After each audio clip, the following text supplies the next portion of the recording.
शंकर भगवान को मैं हिमालय के पहाड़ में शरीर को गला करके ठंडी गर्मी झेल करके मैंने कई वर्षों वर्षों की समाधि लगाई है, तो आपको तो फ्री में दूंगा नहीं। तुम्हारे अंदर भीतर इसको लेने की तड़प होगी तो ही आपको हम देंगे।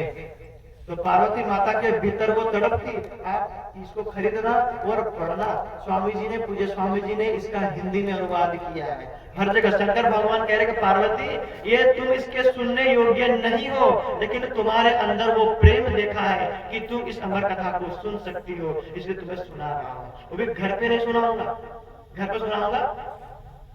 कैलाश पर्वत पे ये अमर कथा, अमर ज्ञान शंकर भगवान ने नहीं सुनाया पार्वती माता को।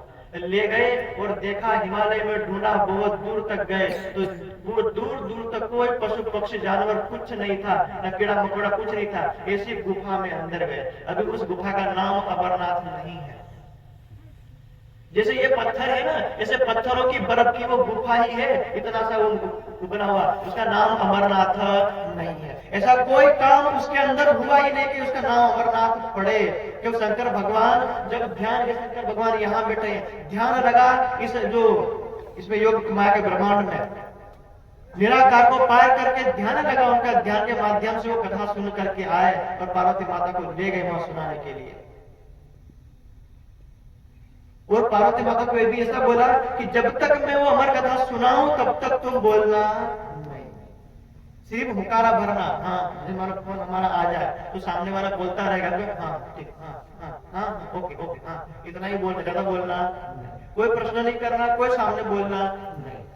तो शंकर भगवान दोबारा उस गुफा में जाकर के समाधि में बैठे और उस जो कथा का नाम रखा, श्री प्राणनाथ जी की अमर कथा।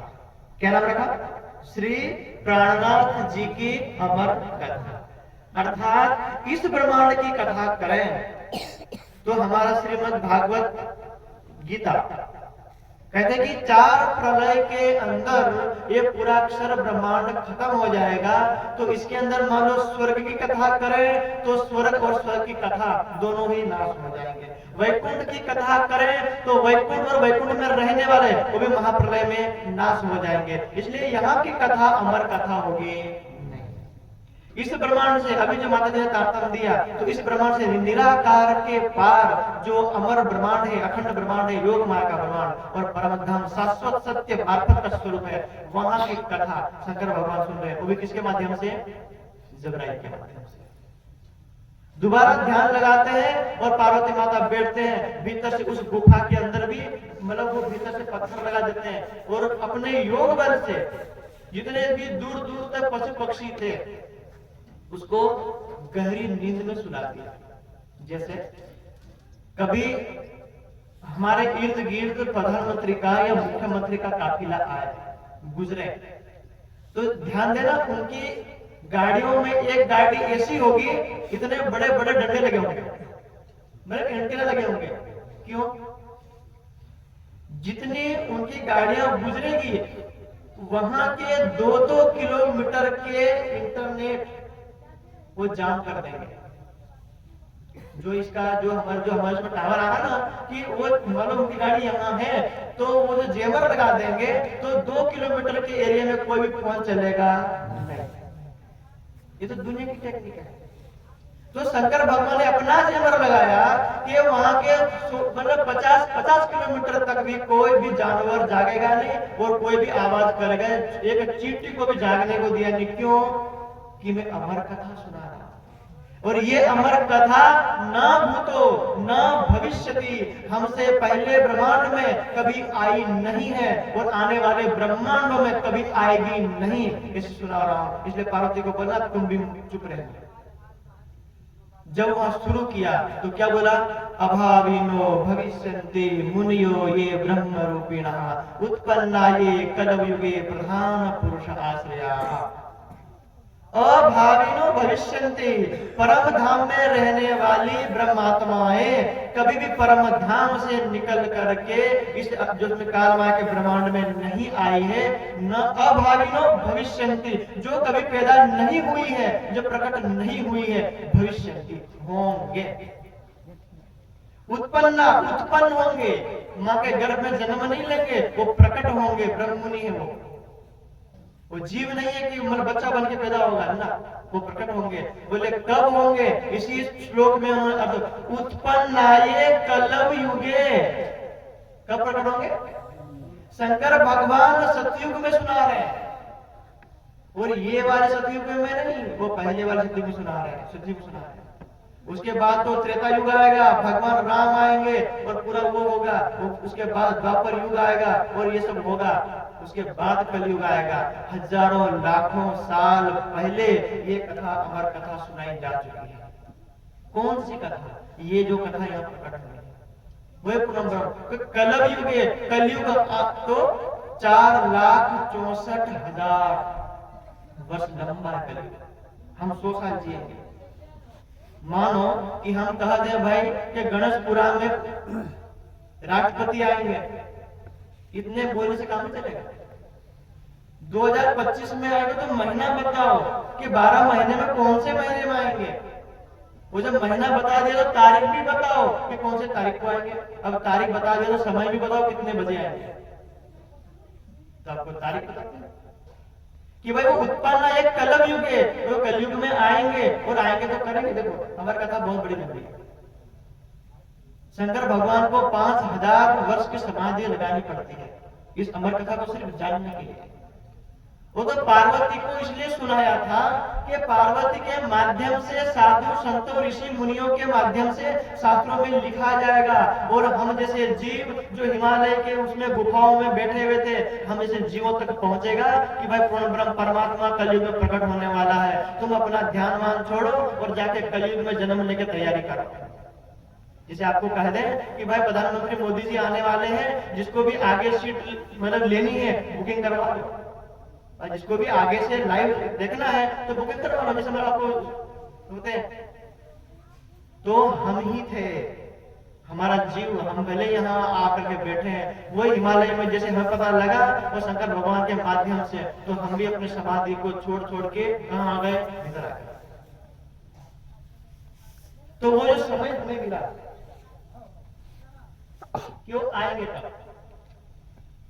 कुछ लिखा हुआ कुछ जो इसमें नहीं है, और शास्त्रों में भी है। ये वो कथा है, ये मतलब पूरी कि जो पार्वती माता ने सुनी। अगर मान लो किसको विश्वास ना हो, आप ध्यान कीजिए, और आप ध्यान कीजिए अमरनाथ गुफा का। अमरनाथ गुफा के भीतर आपका ध्यान लगेगा। उस गुफा में जब आपका ध्यान लगेगा और आप वही कथा जो शंकर भगवान ने साक्षात माता पार्वती को सुनाई थी, वही कथा आपको भी सुनने के लिए मिलेगी। वही शंकर भगवान के मुखारविंद से। एक नियम है कि शब्द कभी भी नष्ट नहीं होता साइंस का। ये शब्द मैंने बोला, लेकिन ये जो बोले जो मैंने ऊर्जा, वो ऊर्जा इस ब्रह्मांड में हमेशा रहेगी। तो शंकर भगवान ने अमर कथा सुनाएगी, आप लोगों को सुनाया है, वो आप उसमें ध्यान लगाइए, समाधि लगाइए, और आप यहाँ बैठे हैं समाधि लगेगी अमरनाथ गुफा में। उस गुफा में आप वही कथा सुनेंगे। आज से हजारों लाखों वर्ष पहले पार्वती ने जैसे सुनी थी, वैसे आप भी सुनेंगे। उसका साक्षात प्रमाण है व्यास जी। जब व्यास जी ने ध्यान किया, शंकर भगवान को प्रसन्न किया, शंकर भगवान जब प्रसन्न हुए, ये पुराण संहिता पूरा ग्रंथ इसी का है, वही जो हमारे कथा दोबारा लिखी गई, दोबारा पूरा वर्णन। जब व्यास जी ने ध्यान किया और ध्यान करके शंकर भगवान प्रसन्न हुए, तो उन्होंने बोला कि वत्स क्या मांगते हो, मांगो। तो व्यास जी ने को मतलब ध्यान के माध्यम से, समाधि के माध्यम से पता था कि भगवान को अमर ज्ञान मिला है। वो अमर ज्ञान भगवान ने माँ पार्वती को सुना चुके हैं, लेकिन मुझे सुनाया नहीं है। क्यों? कि अमर ज्ञान जो सुनेगा वही भगवान से पार होगा। तो बोला कि भगवान आपने जो अमर कथा माँ पार्वती को सुनाई थी वो मुझे सुनाइए।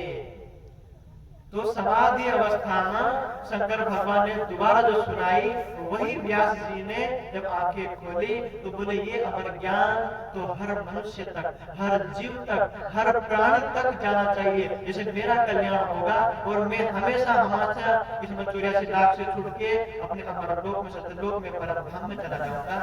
तो बोला कि हम घूम रहे, तो उन्होंने आके लिख दी कुरान से। क्यों?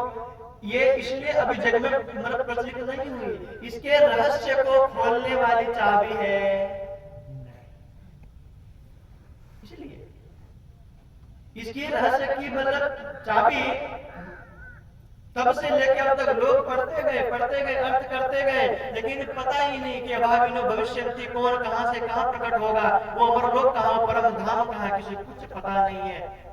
लेकिन बोला कि तुम इसको मतलब तालीम को, इसको ज्ञान को संभाल के रखो, 28वें कलयुग का इंतजार करो। और 28वें कलयुग में बोले कब? मही तले म्लेच्छानाम राज्य वर्च प्रवर्तते परस्परे विरोधे च औरंगाख्य। इस मही, इस धरती के ऊपर म्लेच्छानाम, म्लेच्छ बोलते हैं मुसलमान, संस्कृत में आप म्लेच्छ शब्द प्रयोग करते हैं। बोले इस धरती पर मुसलमानों का राज्य होगा।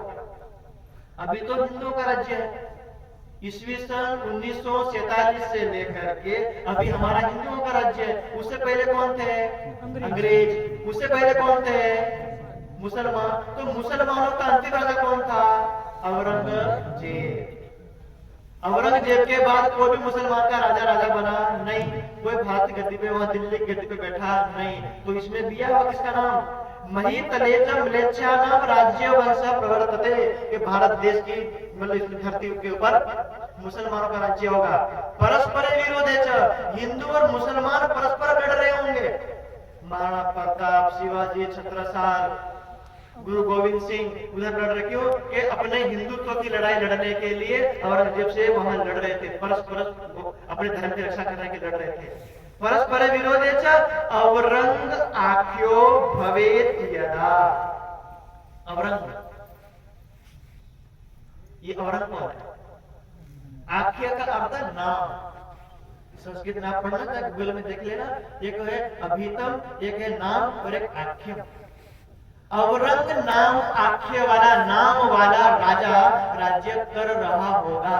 औरंग नाम दिया हुआ, उसमें मतलब शाहजहां, ये जहां वो जहां नहीं, औरंग चाहिए।